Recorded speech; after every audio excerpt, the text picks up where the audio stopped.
The Vasa ship, historical presentation introduction. The Vasa is one of the most famous historical ships in the world, a symbol of both grand ambition and tragic mistakes in human engineering.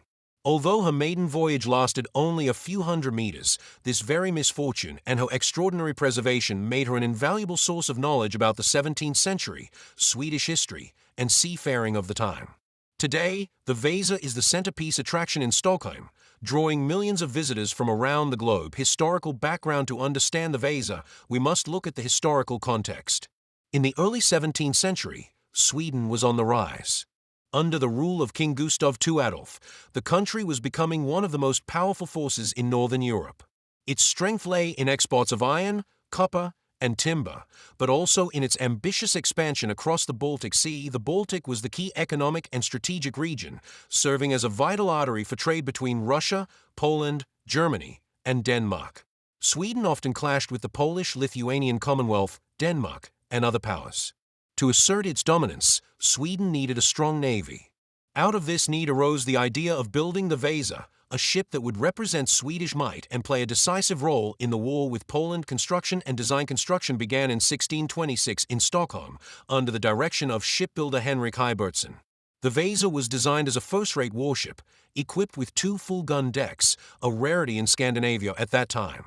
The vessel measured about 69 meters in length, with masts towering over 50 meters high, making her one of the largest warships of her era. Her most striking feature was her armament. The Vasa carried no fewer than 64 cannons, including heavy 24-pound bronze guns capable of firing massive projectiles at long range.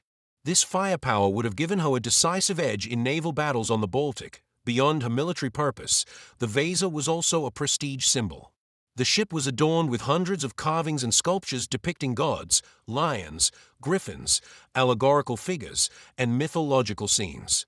These decorations broadcast the power and legitimacy of the Swedish crown. The first and last voyage. After 2 years of construction, the Vasa was ready for her maiden voyage. On August 10, 1628, she set sail from Stockholm's harbor, watched by a large crowd eager to witness the triumphant departure. The celebration, however, was short-lived. Only minutes after setting out, a gust of wind struck the ship. Because of her unstable design, she heeled dangerously to one side. Water poured in through the open gun ports, and within moments the Vasa capsized and sank. Only a few hundred meters from shore, the disaster claimed dozens of lives, though most of the crew survived due to the shallow waters. Still, it was an enormous political and military embarrassment for Sweden. Causes of the disaster. Historians and engineers have since concluded that the main cause was improper balance between the ship's height and the weight of her cannons. The Vasa was simply too narrow and too tall, making her unstable in even moderate winds. Some argue that King Gustav II Adolf himself was to blame, demanding too many heavy guns and excessive ornamentation, which overloaded the design. Salvage. The Vasa lay on the seabed of Stockholm harbor for more than 333 years. Over the centuries, salvagers attempted to retrieve her valuable bronze cannons. Some were indeed lifted with diving bells in the 17th century. The true breakthrough came in the 20th century. In 1956, Swedish engineer Anders Franzen, searching for wrecks of old warships, located the Vasa. Because the harbor waters were low in oxygen, the wood of the ship had been astonishingly well preserved. In 1961, the Vasa was successfully raised in an operation that became an international sensation. Conservation. Once brought to the surface, the Vasa underwent decades of careful conservation.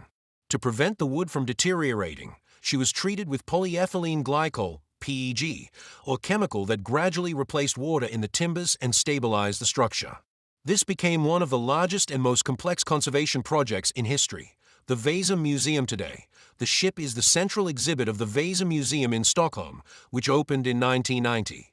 The museum has since become one of Sweden's most visited attractions, welcoming more than 1 million visitors each year. Inside, visitors can view nearly 95% of the original ship's structure, a remarkable figure for a vessel almost 400 years old. Alongside the ship are countless artifacts recovered from the wreck: tools, clothing, shoes, coins, weapons, and even the remains of some crew members. The museum also offers reconstructions of sailors' lives, shipbuilding techniques, and the political context of the time. Meaning and legacy. The Vasa has become a symbol of several things at once: the ambition and grandeur of 17th century Sweden, the technical challenges and limitations faced by shipbuilders, and a warning about how political pressure and rushed decisions can lead to disaster. Although originally a failure, over the centuries the Vasa has acquired immense value.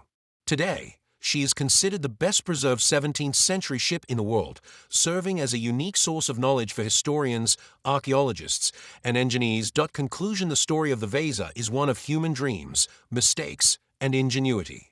Though she sank on her maiden voyage, after more than 3 centuries she was brought back to the surface and transformed into one of Sweden's greatest cultural treasures.